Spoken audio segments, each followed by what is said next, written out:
ازيكم يا امارات؟ وحشتوني جدا جدا. الكوارع بقى ليها شعبية كبيرة جدا، ده غير طبعا انها مغذية وطعمها بيكون تحفة. في فئة كبيرة على فكرة ما بتاكلهاش او ما بتحبهاش. هي طبعا ليها كذا طريقة. كلهم بيكونوا اجمل من بعض الحقيقة يعني. انا عندي كوارع كده مخلية وعايزة كمان اسلقها، فدخلت المطبخ دلوقتي وقلت اصورها معاكم كمان. ونشوف هنعملها ازاي. هي دي طبعا كوارع مخليه زي ما قلت لك، ما فيهاش عظم خالص. بس مبدئيا كده معلش، دي الحله بتاعه الضغط، انا حاطه عليها منديل علشان بس عكساني، يعني عكساني جامد جدا. فانا حطيت عليها منديل خلاص. دي طبعا الحله اللي احنا هنسوي فيها، دي حله الضغط. زي ما قلت لك دي كوارع بصي مخليه اهي، ما فيهاش عظم خالص. هي جايه كده طبعا بتبقى حلوه جدا وسهله بقى في الاكل كده، ولا عظم ولا الكلام ده كله. خلاص. هنا طبعا الحله انا حطيت ربعها بس ميه، هي طبعا ليها علامه كده ما تتعديهاش بالميه، او كمان اللحوم اللي انت هتحطيها في الحله، يعني ليها علامه ما تتعديش بره العلامه دي خالص بالميه واللحوم اللي انت هتحطيها جواها. حطيت طبعا فيها هنا حبهان وكمان ورق لورا. تعالي بقى نحط لها كمان جزرايه علشان بتخلي الشوربه طعمها حلو جدا. قطعيها اي تقطيع طبعا، هي مش فارق يعني. كل ده دلوقتي هيستوي في الحله. وكمان معايا بصلايه، يعني بصي حله فيها بوكيه جرنيه كده علشان الشوربه تطلع معانا متطعمه وجميله، بس مش اكتر. ونحط بقى الملح والفلفل. بسم الله الرحمن الرحيم. هبدا احط الملح لان طبعا اول ما هنحط الحله دي على النار خلاص مش هنفتح عليها، مش هينفع. نظبط بقى الملح بتاعنا كمان شويه تانيين. الملح على فكره كميته مش كبيره، هي بس المعلقه اللي معايا دي صغيره. وكمان احط شويه من الفلفل الاسمر، بس ما تحطلهاش اي توابل تانية، هو كفايه جدا جدا اللي احنا حطيناه ده. يعني دايما ما تكتريش التوابل. خلاص نبدا بقى نحط الكوارع اللي معانا. بسم الله الرحمن الرحيم. بالشكل ده كده. بصي دي مش هتاخد وقت خالص في السوا، عشان كمان هي كوارع صغيره يعني مش كبيره، فمش هتاخد معاكي وقت خالص. بس انا طبعا عايزه يعني انجز وقفتي في المطبخ، فاحطها في الحله البروست دي علشان يعني نكسب وقت كده والاكل يستوي معانا بسرعه. ما نقعدش بقى طول اليوم كده واقفين في المطبخ، لا. على فكره انا كنت عامله معاكم كذا طريقه برضو للكوارع، بس ما كانتش مخليه الحقيقه يعني، كانت كوارع كده فيها عظم. خلاص يا بنات، انا دلوقتي ايه بقى هقفلها بالشكل ده. ايوه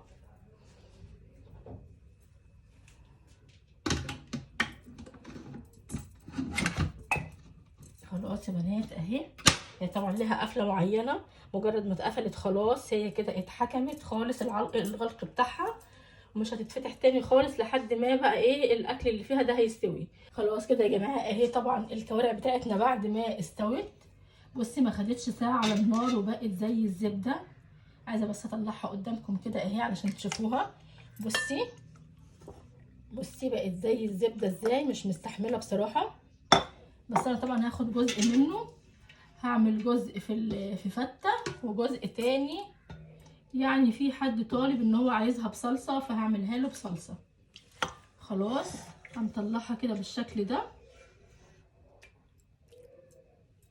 وبصي بقى منزله شويه شوربه بصراحه، شويه شوربه حلوين جدا، بس مش مستحمله بصراحه، عامله زي الجيلي كده بالظبط. خلاص يا بنات هطلعها بالشكل ده. هروح اجيب الصلصه بقى ونحط الصلصه معانا هنا في البايركس قبل ما ندخلها الفرن نشوفها مع بعض. بصوا يا بنات، ده اول نوع هنعمله. هنعمل ايه؟ الطواجن دي. ده طبعا خلطه عملتها بصلايه مع طماطم، وطبعا التوابل بتاعتك، ومع كمان توم، فصين توم علشان تديله ريحه. خلاص سبكتهم بقى معانا بالشكل ده. ده طبعا اللي احنا هنعمل بيه النوع اللي هو الطواجن. بسم الله الرحمن الرحيم. هناخد كبشه كده في كل طاجن. انا كنت هعمله في بايركس واحد كده، بس يعني حبيت الطواجن اكتر، يعني الطاجن يعملي كده على قد الفرد. بسم الله الرحمن الرحيم. هناخد بقى كام قطعه كده، وليكن مثلا قطعتين كده، واحد اتنين بس في الطاجن. بصي زي الزبده، بصي عامله ازاي، بصي بصي هتقع. حلة الضغط دي حلوة جدا على فكرة، اي حاجة عايزة تعمليها وتنجزي فيها تحطيها طبعا في حلة الضغط دي، حلوة جدا. كمان لو عندك بقى عزومة او اي حاجة. الصلصة بتاعتنا او الخلطة اللي احنا عملناها، بصي الطواجن دي هتطلع حلوة جدا جدا. واظبطي بقى الملح كده وظبطيها.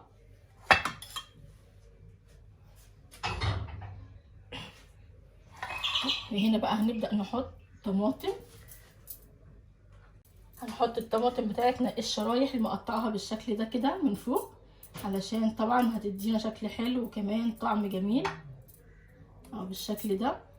وكمان معايا فلفل سبايسي، لو عايزه تشيليه من الوصفه شيليه، بس هو الحقيقه هيطعمها كده ويخليها طعمها حلو جدا بالشكل ده كده. خلاص ده طبعا هيدخل الفرن كده ينشف في الفرن، ويبقى كده معانا اول صنف جاهز. خلاص يا بنات هحطهم في الفرن طبعا زي ما قلتلك. وده ان شاء الله هنشوف له طريقه تانية برضو، هنعمله بطريقه تانية، هنعمله في الفته. وكمان في جزء هاخده هحمره كده على النار. خلاص هدخل دول الفرن ونجيب بقى حاجه الفته ونعملها مع بعض. خلاص يا بنات دلوقتي احنا عملنا الطواجن دخلناها الفرن، هي دلوقتي في الفرن بقى وبتستوي كده وبتتحمر وتمام التمام. هنا بقى يلا نرص كده الباركس بتاعنا بتاع الفته. هنا معايا صلصه بتاعت الفته، طبعا الصلصه دي معموله بالخل والثوم طبعا وملح بقى وفلفل والكلام ده. ودي الكوارع خدت جزء منها وحمرتها بالشكل ده. ومعايا شوربه ومعايا عيش محمص وكمان رز ابيض. يلا نسمي الله بقى كده ونرص الباركس بتاعنا.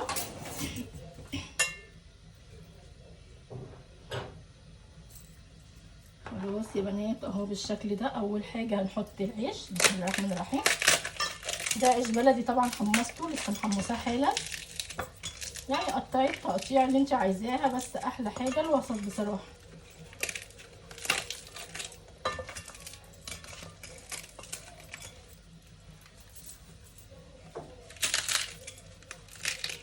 ناخد كمان حته محمصه من دي اكتر.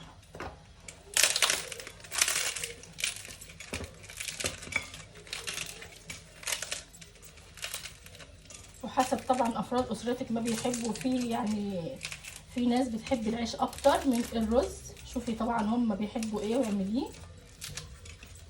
انا شخصيا بصراحه بحب العيش اكتر من الرز في الفته، بيبقى طعمه احلى بكتير. نحط كمان حته تانية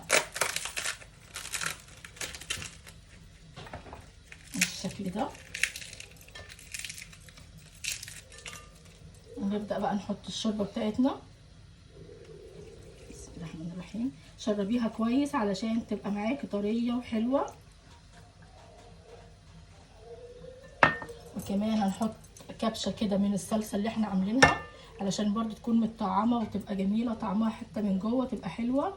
ما تحطيش بس صلصه من فوق، لا اهو بالشكل ده. غرقيها كده من الصلصه هتبقى جميله. ونحط كمان طبقه من الرز، ده رز ابيض عادي طبعا لسه عاملاه اهو. بسم الله الرحمن الرحيم. عايزه كمان تحطي طبقه عيش تانية اوكي، احنا نحط برضو هنعملها يعني طبقتين. نحط طبقه عيش تانية. بسم الله الرحمن الرحيم. عايزه كمان تعملي البولات على قد الفرد الواحد اعمليه، بس ده انا عاملاه يعني للاسره كده كلها. اهو بالشكل ده. قطعيه زي ما قلت لك التقطيع اللي انت عايزاه. ياخد حته تانية من المتحمصه دي. على فكره في ناس بتعمل العيش ده اللي بتقليه في الزيت، انا ما بحبش الموضوع ده خالص على فكره. المتحمص بيبقى اخف كتير جدا. خلاص نديها بقى شوربه. بسم الله الرحمن الرحيم. كل ما تكتري لها شوربه كل ما تطلع معاكي طريه زي ما قلت لك، بس طبعا مش كتير يعني قوي علشان ما تطلعش معاكي معجنه. خلاص بصي كمان اهو حبه رز صغيرين كده حطهم من فوق. عايزه تكتري الرز اوكي كتريه، بس يعني مش هحط اكتر من كده. ودي بقى صلصه. الصلصه اظبطي الملح بتاعها كويس جدا جدا علشان تطلع معاكي حلوه ومظبوطه. كمان عايزه اقول لك يا بنات، بصوا لما تيجي تحمروا الكوارع دي بصراحه يعني قنبله موقوته كانت على النار، قعدت بقى تفرقع وتطرقع فخدي بالك قوي منها. بسم الله الرحمن الرحيم. نبدا بقى نرص الكوارع بتاعتنا اهي بالشكل ده.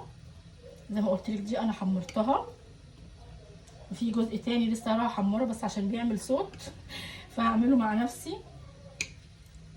والجزء التاني برضو في الفرن دلوقتي بيستوي. بصي بقى اجمل طبق فته تحفه تحفه، ما اقولكيش على الريحه بصراحه، ريحته حلوه جدا. كمان نحط دي، عايزه كمان تقطعيها قطع صغيره تمام قطعيها، بس هي بصي انا عايزه اوريك هي مش مستحمله. بصي عامله ازاي، مش مستحمله خالص.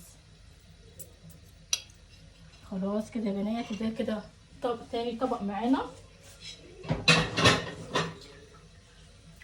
ده تاني طبق معانا اهو. طبق ننضفه.